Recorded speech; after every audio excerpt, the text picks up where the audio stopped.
want to welcome you back to Aging in Place Strategies and Answers podcast. And today, our topic is going to be focused on families that have been formed through remarriage or partnerships. And sometimes they're called blended families. And so we understand that from a professional standpoint, when we start working with families with multiple extensions, that it's so important to know who you're talking to and who has the authority for decision making and planning. And so many times, blended families or families that have been formed through remarriage or formed on partnerships, they have a unique need for legal advice that can work for them and all their extensions. And so I have invited Rudy Beck on my podcast today. And 50 years ago, it was just Rudy Beck. And Yep, that's yet right. today we call his firm the Beck, Lennox, and Stolzer Estate Plan and Elder Law Firm. And the reason why Rudy needed to expand is because he wanted to be able to help more clients. And he just shared with me that he is now helping fourth generation clients. So Okay. that says a lot about your knowledge, your experience, but more importantly, the relationships that he and his firm bring to the table. And I can tell you personally that that is a benefit from working with them, is that you build a relationship over time. You get to know the firm, you get to know who's planning with you and for you, and you start becoming comfortable. So in my professional sphere, I consider the Beck, Lennox, and Stolzer estate planning and elder law firm knowledgeable not only in the topic that we're going to talk about today and as all things estate planning, but they also have a wealth of knowledge in Medicaid planning and in if you're a veteran, things that you need to know about your service to the military. So I'm going to let Rudy introduce himself. Please give us a little bio about your background.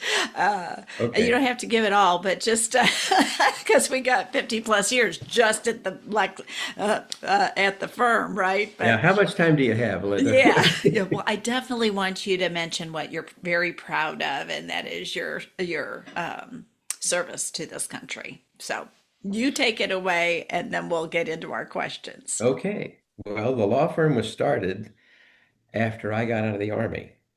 Uh, I got out of law school in the early part of 1974, took the bar exam, and immediately reported for active duty at Fort Gordon, Georgia. Um, Unexpectedly, uh, the then Secretary of Defense, Donald Rumsfeld, issued an order that any of us that were at the rank of first lieutenant or higher who had less than 6 months on active duty could be relieved of the remainder of our 2-year active duty obligation. Okay, and then I said, well, sir, provided we agree to what? Yes, yes, you knew there was What, another piece what's to the the. catch? And he said, you have to sign up for 4 years of active reserve status with a reserve unit in your hometown area. My next question was, if we sign this, how soon do we leave, sir? And he said, no later than 0600 tomorrow morning. We'll send somebody by your house to pack everything up or where you're living, pack it up, and we'll send it all back to where you want at Army expense. And I was the first one to sign.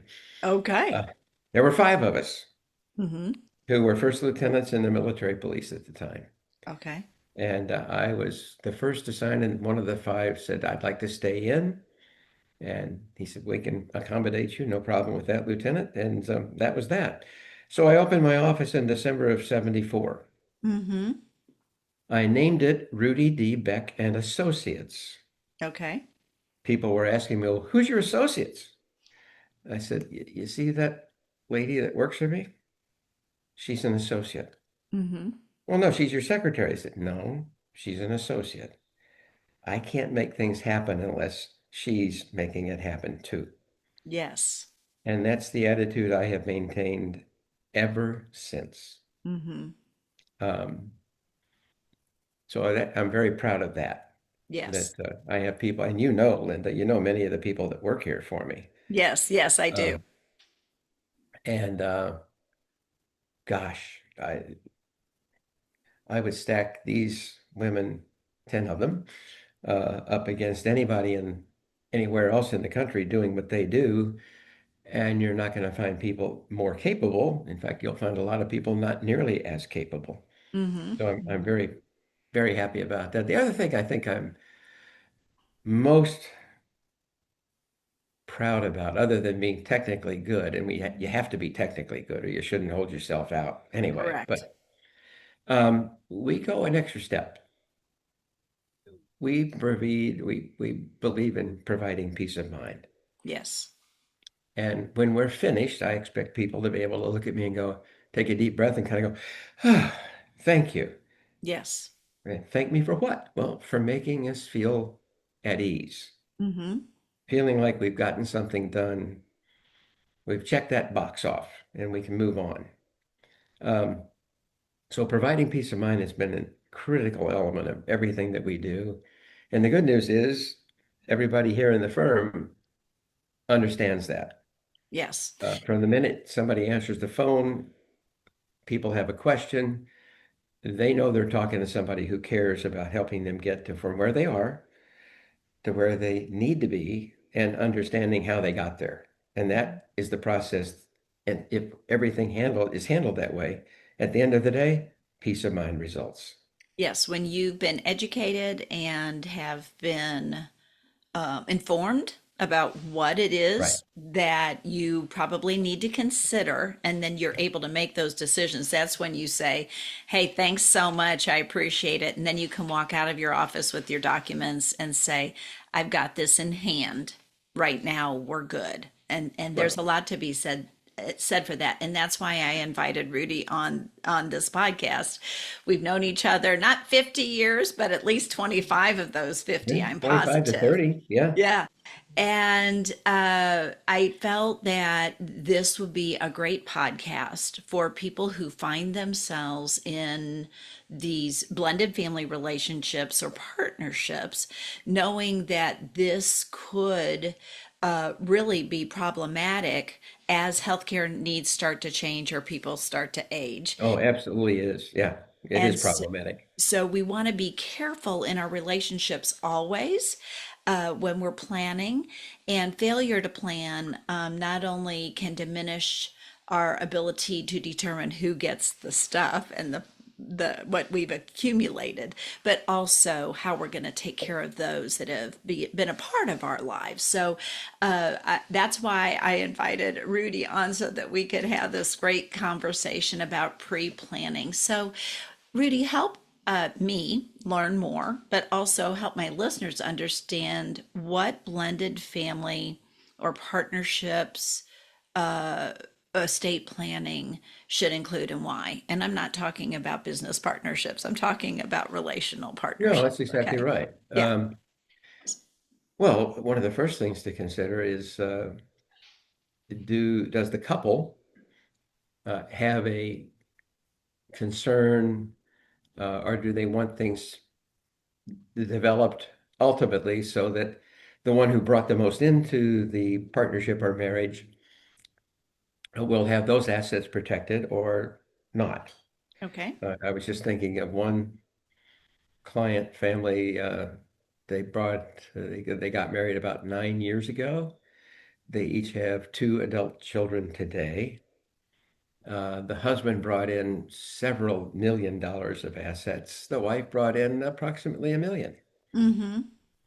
Um, and she said to him, well, I'm sure that you want to make sure that your children receive a certain chunk of this to begin with. Yes. Um, but would it be okay if they got a smaller portion right off the top and another portion would be held in trust so I can get the income from it, but then at my death, they get that portion that's held in trust. After about 5 months of going back and forth, because there were a lot of things to take into consideration, we came up with a plan that worked. Okay. They did not want a post-nuptial agreement. Okay. So we put together things in the form of a contract. All each right. trust making reference to the other's trust, and then 4 residential properties put into a separate property or trust dealing with those properties. Mm-hmm. Um, and I just got a call late last week saying, hey, you know what? We'd like to amend a couple of things. Things are really working out for us since we saw you, and now we'd like to change a couple of things. Okay. Um, you never know how that's going to work. But another critical element, really critical, Linda, the most important 2 documents that a husband and wife or 2 same-sex partners can have is the durable power of attorney dealing with financial matters and the durable power of attorney dealing with healthcare. Yes. Um, and I never know who will be the primary decision makers for either of these partners or spouses when they come in to see me. And oftentimes they have a hard time deciding. Um, for healthcare decision making, I can't tell you the number of times over the last, God, half century. Don't think about it. Trying not to, Linda. I can't tell you the number of times that I have been called by a funeral director Yes. saying, hey, Rudy, what do I do? So what do you mean? Well, let's say I've got Jim Smith sitting here and are coming to see me, and he says he's the oldest son of the man who died, and therefore he's got the right to decide. And maybe I'm sitting there holding Frank Smith's durable power of attorney for healthcare in my hand, who appointed the second child by the second marriage to make those decisions. Yes. And I said, I'll send you a copy of this healthcare power of attorney, which should help you deal with Jim Smith and let him understand, even though he won't like it, Right. he'll then understand that you have to follow the directive that's been set out in the healthcare power of attorney document. Yeah. Yeah. Even on our side, Rudy, where people are calling to put care in place or they're trying to Hmm. figure out next steps for their loved one, Sure. the discussion is quite frequently they'll say, Linda, I want you to know this is my mother, but not my father. And so I'm in charge of my mother, but not in charge of her husband. And they're very clear to tell us that. And then fine, you've revealed that to us. That's great. Now we know what the situation is and Yeah, who the decision makers are. And then what is your plan for your mother then? Because now that person is not in our line of sight now. They're not exactly. decision makers. We're not talking about them. That's on somebody else. So just something as simple as what we're doing, putting care in place for somebody, those conversations will be brought up. And in our relationships, like you said, the oldest son might not like it, but these are the documents Well, and Linda, and we want a plan so we can protect those relationships and not disinherit or what other terminology or well, exclude. that's right. And one of the things that you will avoid by having the durable power of attorney for healthcare, you avoid a race to the courthouse for creation of a guardianship Yes, which takes time and money.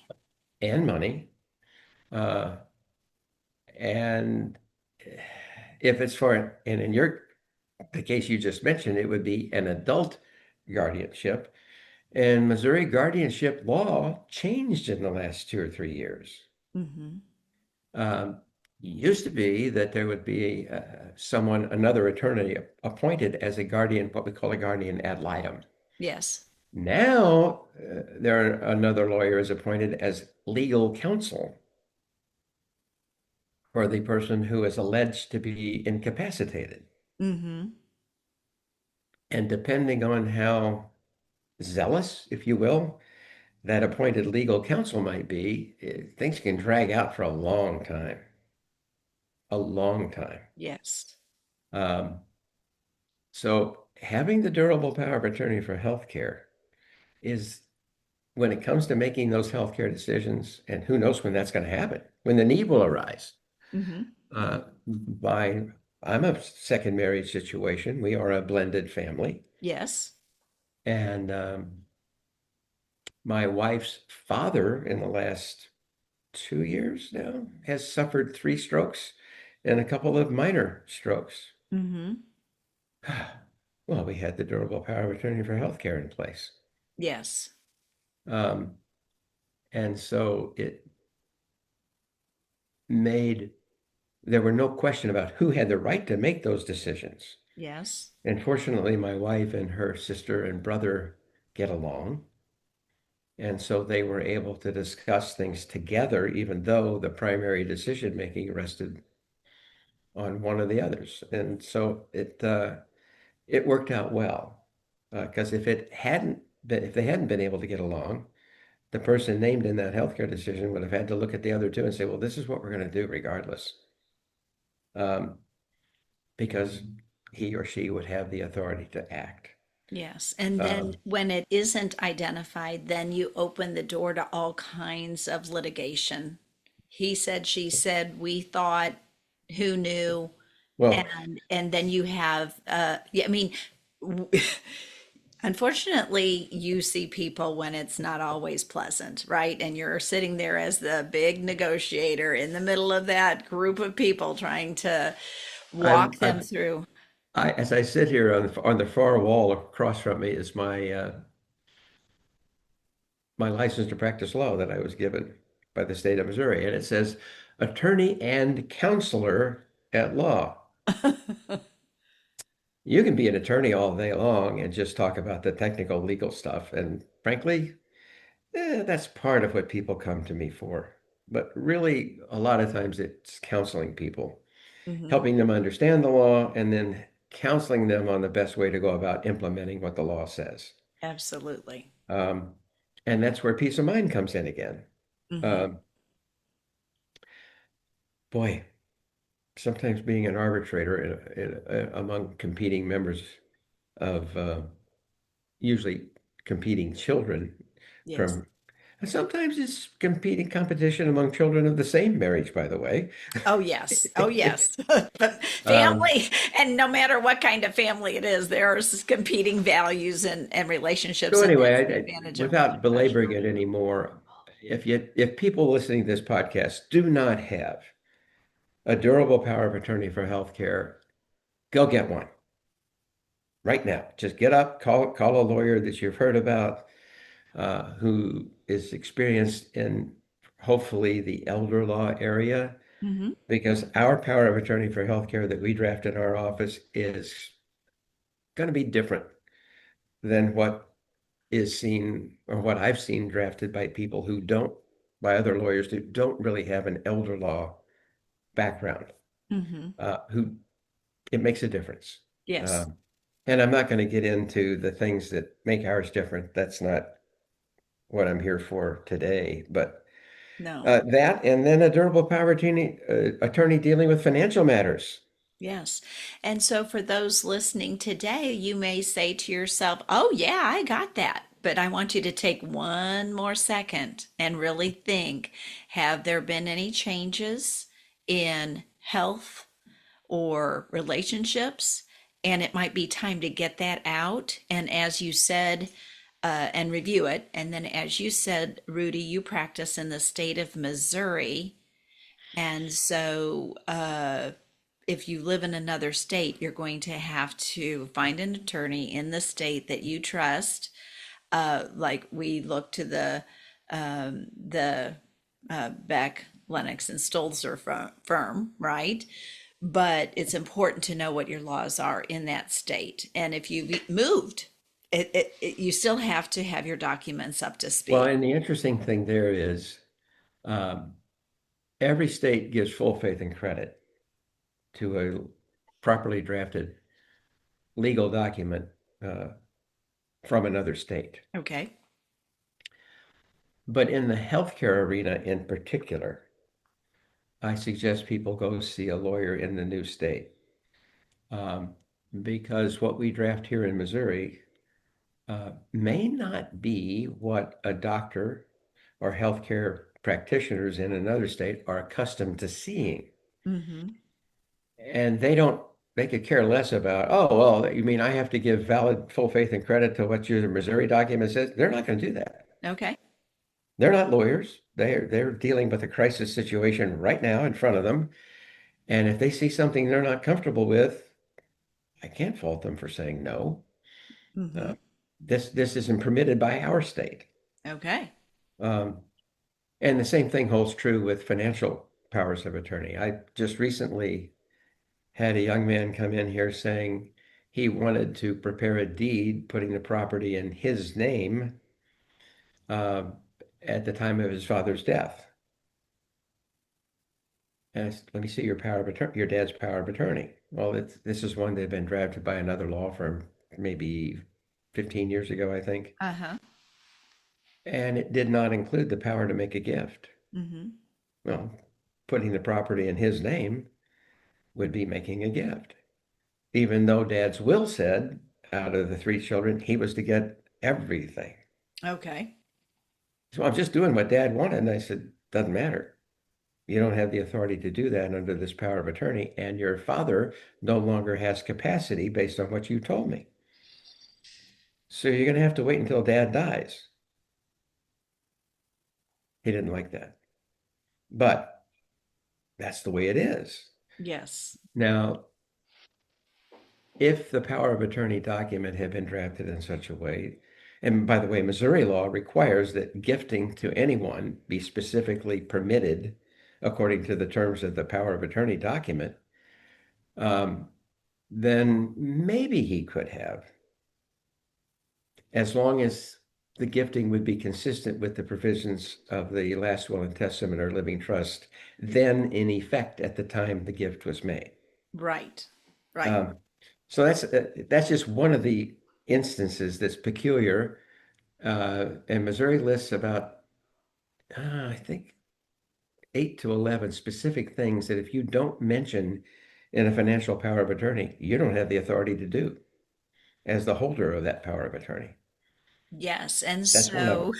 And so, if you think you can just manage this on your own with all the terminology that Rudy just said, and you think you have the acumen to do this, I would just seriously question whether those documents are going to be appropriate. So this is why I always advocate for professional planning and consultations and counseling, along with learning the actual law of the state, and that's what your attorney is there to do for you.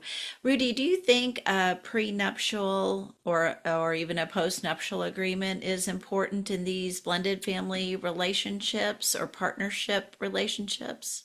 Absolutely Okay. critical.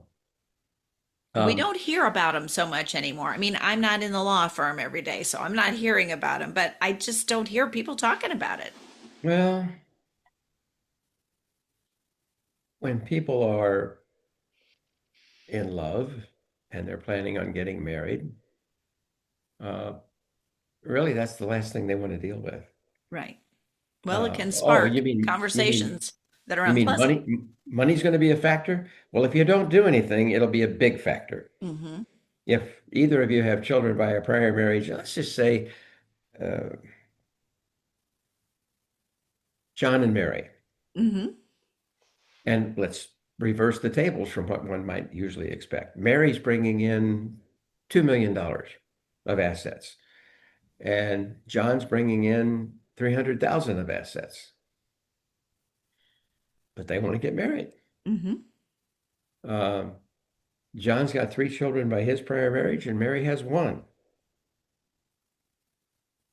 Well, what happens if Mary dies first and she dies without a will and they don't have a prenuptial agreement, or even for that matter, a post-nuptial agreement? Right. What happens? Well, there's no children born of the marriage. So Missouri law then says what happens. And under the circumstances, John would end up with about a third of the assets, and Mary's daughter would end up with two-thirds. Now, maybe that would be what they would both want to have happen anyway. I don't know. Yes. Reverse the situation. John dies first. Hmm. Well, Mary now gets those assets. Plus, she gets a 1-year support allowance. She gets other things permitted by Missouri probate law. So rather than having people go in and fight all that out, and oh, for God's sake, please don't just use beneficiary designations thinking you've got it covered. Okay. Because we're going to talk Because, about that next. yeah, we will. We most certainly will. And I'll get into the reasons on that when we do. Uh, there is no substitute for having a couple sit down and talk about what they want, helping them understand what they can do. There's very little you cannot do. Pretty much, what do you want? Right. Exactly. And Just and as long as it's figure it out. clearly stated and both sign off, and by the way, in a prenuptial agreement or postnuptial agreement, each party has to be represented by legal counsel. Now, they can both be sitting here agreeing upon everything, and one lawyer, like me, we could prepare the document for my client. Hmm. And the other member of the couple is sitting there saying, well, I agree to everything. Why do I need a lawyer? Because under our law, it's going to be assumed you don't appreciate what you're signing until a lawyer representing you says it's okay. Yes. Um, oh, so if you want the agreement to be enforceable under Missouri law, another lawyer has to sign off on that saying, well, I've advised you about all this. You understand it, yes. And I'm telling you now, based on what you've told me in our discussions, I will sign off of this on your behalf. Yes. Um, Yes. Terribly important. Well, we don't want to spend that extra money. Right. Well, guess what? It's going to cost a hell of a lot more if a dogfight results uh, Yes. later Yes. on, and it could tear what otherwise would has a pretty good relationship among children by first and second marriage. It could tear it completely apart. Absolutely. Uh, so you don't want to go there. You No. just don't want to go there. No. If you figure that, you know, just figure out the cost of preparation for those documents as opposed to going into court. And that ought to just get you into a meeting, right? Because people are Usually the unprepared for usually them. before the first step is taken to courthouse door, you've spent a lot more on the lawsuit than you will have on the postnuptial On the agreement. preparation of the documents. So, Right. yes, I hope listeners that you are listening to what Rudy just said. And what we're trying to do is to lead you down a path that will help you to understand the importance of just getting this in writing and make sure that you're comfortable and whoever you're planning with is comfortable. And then everybody has been updated on the documents. Okay, Yeah. so you mentioned it, you brought it up, and so I think we have to talk about it. And it's those beneficiary designations. What is the purpose of them in pre-planning, and should we review them from time to time? Um, the answer to your second point, yes, Yes, yes, and they yes. should definitely be reviewed. Um, Sometimes somebody you named as beneficiary might have died several years before you did. Yes. Well, how was that beneficiary designation set up? Was it set up with what we call the LDPS designation behind it? I designate Jim, Mary, and Ellen in equal shares. Okay, well, what happens if Jim, Mary, or Ellen predecease you? Yes. If you don't have LDPS behind it, the surviving two are going to take. Mm-hmm. If you have LDPS, which means lineal descendants per stirpes, that means children of a deceased beneficiary take what would have been that parent's share. Yes. Um, Either way, it's a poor substitute because what happens if surviving children of a deceased beneficiary are under the age of 18. Yes. What do you do then? You got to go to probate court and get a conservatorship established is what you have to do. That's correct. But if you have a living trust, you avoid probate Hmm. and you've already anticipated what might happen if one of your designated beneficiaries dies before you do, Hmm. leaving minor children surviving, or for that matter, an incapacitated child or grandchild can be provided for in the trust. Yes. So again, there's no need then to go to probate court to have a conservatorship set up for that incapacitated beneficiary. Um, that's one of those situations again where the money spent to do it well the first time is going to be far less than money spent because it wasn't done well the first time around. Yes. Yes. Now, if there's no time, if on Monday morning the doctor looks at you and says you're going to be dead within a few days, Hmm.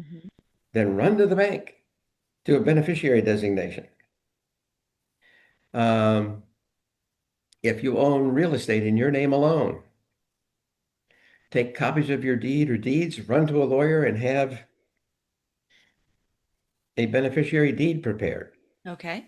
It's better than nothing because you avoid probate. Wonderful. That's great advice, Rudy.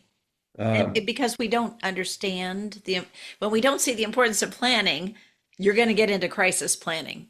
So this is what you're doing for us here is great advice for crisis I planning. mean, there have been, well, several times where somebody finds out that they don't have long to live. Hmm. But if they have a good handle on their financial affairs, we've been known to kind of drop everything and put together a living trust for them, Hmm. um, so they can avoid probate. Yes. And in second family or blended family situations, that can be incredibly important. Um, it's important anyway, but gosh, um, in those blended family situations that you have mentioned, I can think of nothing more important Hmm. than taking steps, though. Just do it far enough in advance, not when you're under pressure because you've got a bad medical report, Hmm. but when things seem to be going pretty well. Yes. Um, Take your time, think it through, get with a lawyer that's going to help you think it through Hmm. if you have questions about the right thing or the wrong. But like I said before, there's really no wrong way to do this. Um, it comes down to what do you want? Hmm. And if sometimes though the couple can't figure out what they want. Yes. One of them wants one thing and the other one wants another thing. In which case we can't do a prenuptial agreement. Hmm. Can't do it. You ask yourself, well, how is property held? Oh, well, I just put it in joint names with a couple of my kids. Oh, really? Well, when did you do that? Oh, just a month ago. And how long have you two been married? Hmm.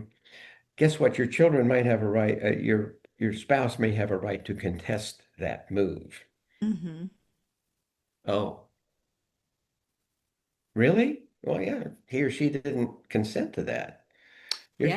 Trying to transfer property acquired after the marriage um, without his or her consent. You've opened up a Pandora's box. It will not work the way you hope it does. Yes. Of course, if there's a lot at stake, I can pretty well assure you it won't. Yes. Yes. And I think sometimes, Rudy, people think they don't have a lot. Yeah, You're laughing. What made you laugh about that statement? because well, I'm just reminded of early in my practice, I had a lady in her 70s. Now, keep in mind, this is when I was a kid lawyer, around 29 or 30 years old. Okay. And she was from what we call the Frenchtown area here in St. Oh, Charles, which is yes. one of Okay. the older parts of St. Charles. Yes. And she came in the middle of winter, her little pillbox hat, purse across her forearm, her nice winter coat. And she came in and informed me, Mr. Beck, I want you to do a living trust for me. I knew where she lived, and I'm thinking, so I tried to explain to her that maybe a simple will would be sufficient, or a beneficiary designation. She only had one daughter. Hmm. And she said, well, no, Mr. Beck, isn't it true that if my daughter dies before I do, my granddaughter, who's only 16, she can't take control of those assets? That's correct. So we'd be in probate. Well, yes, whoever would step up to represent her would be in probate. That's true. And isn't it true that if I don't even, if I have a will and not a trust, anything my daughter inherits from me will be a matter of public record? I said, yes, ma'am. That's also, I'm going, what the heck? Who am I talking to here? Yeah. Well, I'm talking to an informed client. Yes. I said, that's also right. She said, well, how much more are you going to charge me to do a trust as opposed to a will and these two power of attorney documents? And back in those days, it wasn't much. It was $250 more. Yes. And she said, so for 250 more, you're telling me that maybe I don't need a trust? And I said, no, ma'am, I'm happy to do your trust for you. Uh, so that was a lesson learned.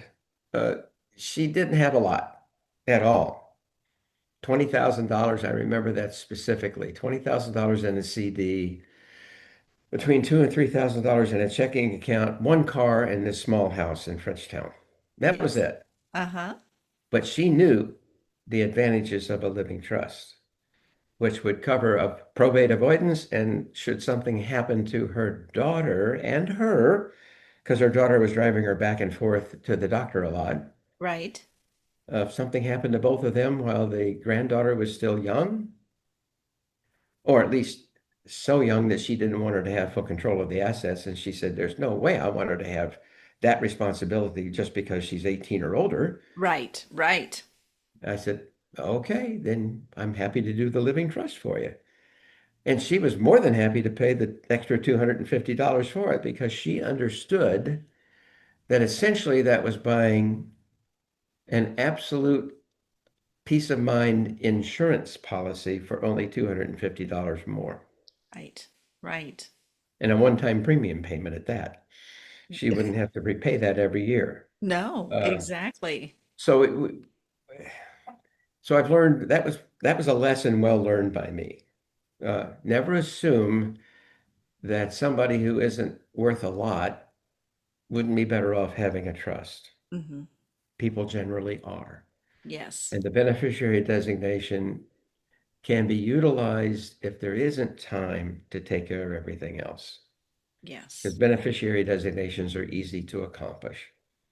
Yes. And then you may just find that once you accomplish that, then you're ready to do the next level planning because Correct. now you have peace of mind with your partner or in your blended relationships. You've come to some feeling that you're on solid ground and that your relationship is such that you can go to the next level.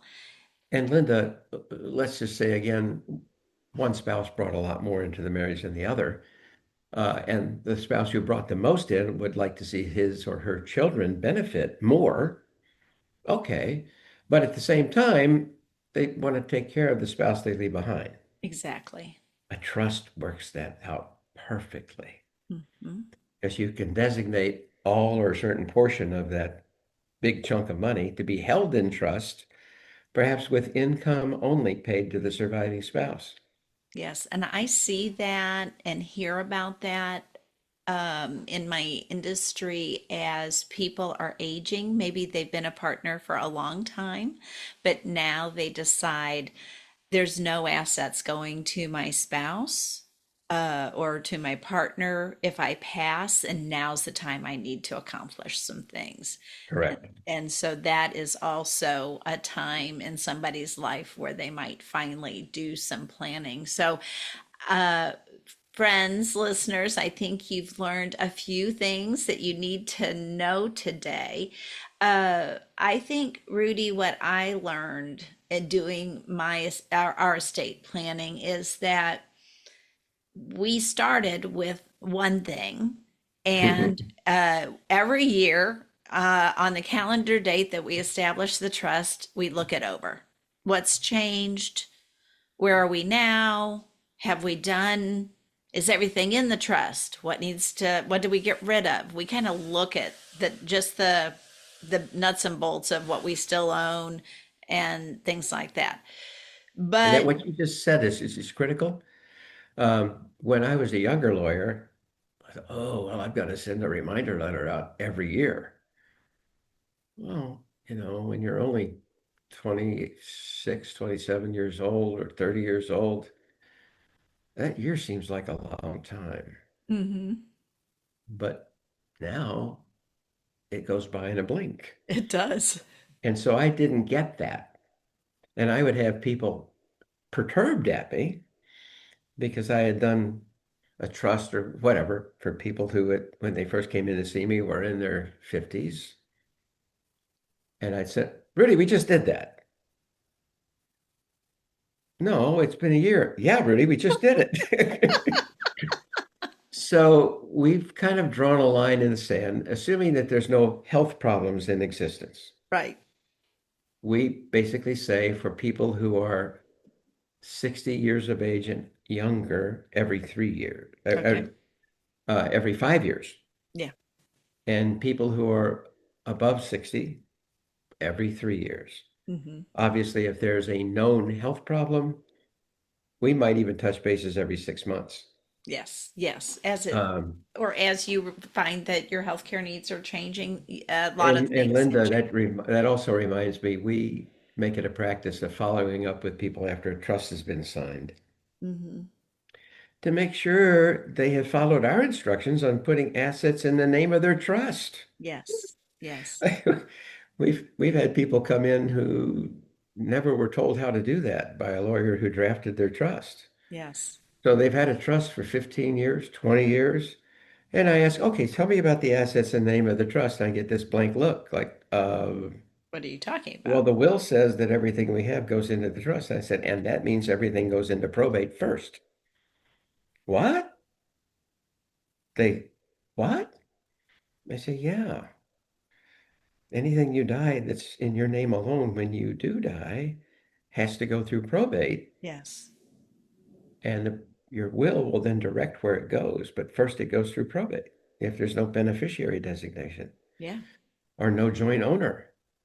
Well, we were never told that. Hmm. Well, that was a big mistake by whoever they went to begin with. Yeah. Yeah. Um, so in final, the other myth to tear away, if I have a will, I don't have to worry about probate. That's true, you don't. You're going to be dead. But A little but legal humor. but your family can, probate's a good process. It's just that if there's no conflict among family members, the only real winner in probate is the lawyer. Right. We get paid anywhere, depending on the total value, anywhere from 3%, 3.3% to maybe around 2.5%. Uh-huh. The percentage goes down as the total value of the assets goes higher. But it's still not never less than 2%. And on the first $100,000, it's 3.3%. So, Yes. Yes. you're going, really? Oh, and by the way, the person that acts as your executor or now personal representative, if you don't have a will, they're going to get paid the same amount. Oh, it's not the probate court that gets paid a lot of money. If something goes through probate, it's the lawyer Yes. and the person that acts as the personal representative. Hmm. Again, a trust lays all that out. Yes. It's much easier for the lawyer to handle trust administration than it is probate administration. So Yes. we charge less. Yes. Yes. There's so much to know, and you and your experience have really helped us today to at least have some tools in our pocket that we could go and know what terminology, or at least approach a lawyer such as yourself saying, I heard on Linda's podcast, this is what I need. So can we start there? And then, as you know, in your role, that you're going to educate and counsel people into what else they need to know in their particular life and in their particular plan. I always say that whenever there's a change in what you own, who you're with, or your health, it's always a good time to review what you have in place. Because, as you say, the years go fast, but things change in those years, and They do. you just want to You be know, prepared. And a tune-up is much less than a new product. I can't tell you the number of times where a particular child has been excluded or their share substantially diminished from the other children, only to have 5 years or 10 years later, that same client walk in with a big smile on their face saying, well, John's really grown up a lot, and Hmm. now I want to include him with a full share. Yes. And I just celebrate that with them. Um, Yes. uh, if they don't get back in here, though, what It they've doesn't already written is matter. going to be held in place, and Yes. it's not what they want. So that's why we automatically send out a reminder letter now, either 3 years or 5 years, just to remind people you need to be thinking about this. Hmm. Yes. Yes. Rudy, I always end my podcast with a caregiver tip. I know you and your wife are going through that role right now. Um, is there anything personally or professionally that you would share with my listeners? I always like to support the caregivers who have a lot on their plates. Well, first and foremost, like we started off with, the healthcare durable power of attorney and the financial Hmm. durable power of attorney. And when I say durable, the document, each of these documents has to have a statement to the effect that this document will survive my becoming incapacitated. So that means it will be durable. Okay. It continues to exist even though the person who signed it is no longer capable of signing something different Okay. or making their own decisions about their health care. And for God's sake, oh, with the financial power of attorney, a mere statement that somebody is suffering from mid-stage or advanced Alzheimer's dementia doesn't mean they still lack capacity to decide how they want things to be distributed. I can't tell you the number of times we've seen people think that, oh, well, that's all I need. Now I have the authority to act. No, you don't. The doctor has to be very specific in saying, oh, they don't have capacity to manage their financial affairs. Um, Again, somebody runs to get a doctor. Well, the doctors don't appreciate those niceties. So you need to be consulting with a lawyer before you get the letter from the doctor to activate that power of attorney. Yes. Or some power of attorney documents and say this is immediately effective and you don't need a doctor's statement. Yes. Linda, we could go on, and I know your time is limited this morning for the podcast, but oh, there's a lot more I'd like to mention to you. I know. I know. And so this is good because I know from your experience that you have just seen it and lived through it and helped your clients walk through these situations as well. So whether or not you all of a sudden decide that, wow, we're in a snowball that's going downhill, attorneys know how to crisis plan. Okay. So Sure. just know that. But if you're not in that crisis mode, there's a time that you can spend getting educated and then thinking through the decisions that you want to make and then getting them in black and white and filed so that you know that you have what Rudy has said over and over and over again, peace of mind. And I will tell you that that was my experience, Rudy, is that when I had finished, and I feel like my husband was the same way. When we had finished the initial plan, we felt, okay, good. We've got something in place. We've got something to work with. Then we came back and we changed things because, in 3 to 5 years, our kids were married. Our kids had Mhm. kids. And so now we're in a totally different phase of life and we needed to plan appropriately for that. And when we left, we thought, okay, we've been educated. We have discussed options. We have now delineated what needs to happen and we feel good about it. And then I even ran into you and shook your hand and said, hey, it's good to see you, Rudy. So Yeah. thanks for the valuable service that you've provided. I know you serve, let's see, St. Charles County, but you also serve, where else does your firm serve? I can't Oh, the remember. whole surrounding area. The whole surrounding area. St. Louis East County, Central Jefferson. and Missouri and West Central Illinois.